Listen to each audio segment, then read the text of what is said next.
शेर के मां दुर्गा का वाहन बनने की कहानी तब शुरू होती है जब देवी पार्वती घोर तपस्या करके भगवान शिव को पति के रूप में पाने की कोशिश कर रही थी। सालों तक तप करने के बाद माता पार्वती को भोले भंडारी अपनी पत्नी के रूप में अपना लेते हैं।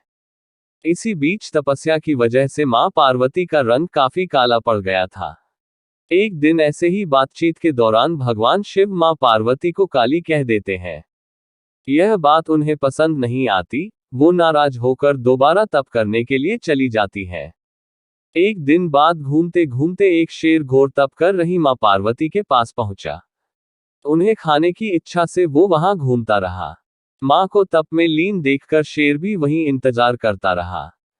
देवी का इंतजार करते करते सालों बीत गए। शेर मां पार्वती के तेज की वजह से उनके पास नहीं पहुंच पाता था। कोशिश करता और असफलता हाथ लगने पर दोबारा लौटकर कोने में बैठ जाता। होते होते कई साल बीत गए। मां के तप से खुश होकर भगवान शिव प्रकट हुए और मां से मनचाहा वर मांगने को कहा। देवी पार्वती अपना गोरा रंग वापस चाहती है।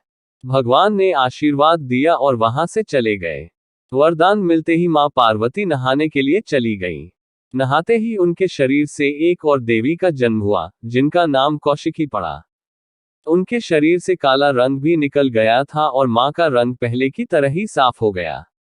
इसी वजह से माता पार्वती का नाम मां गौरी भी पड़ गया। नहाने के कुछ देर बाद मां की नजर शेर पर पड़ी। शेर को देखते ही उन्होंने भगवान शिव को याद किया और शेर के लिए भी वरदान मांगा।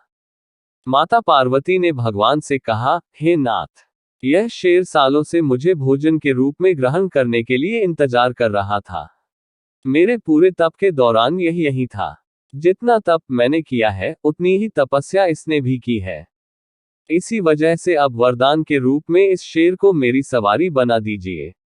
भगवान ने प्रसन्न होकर माता की बात मान ली और शेर को उनकी सवारी बना दिया।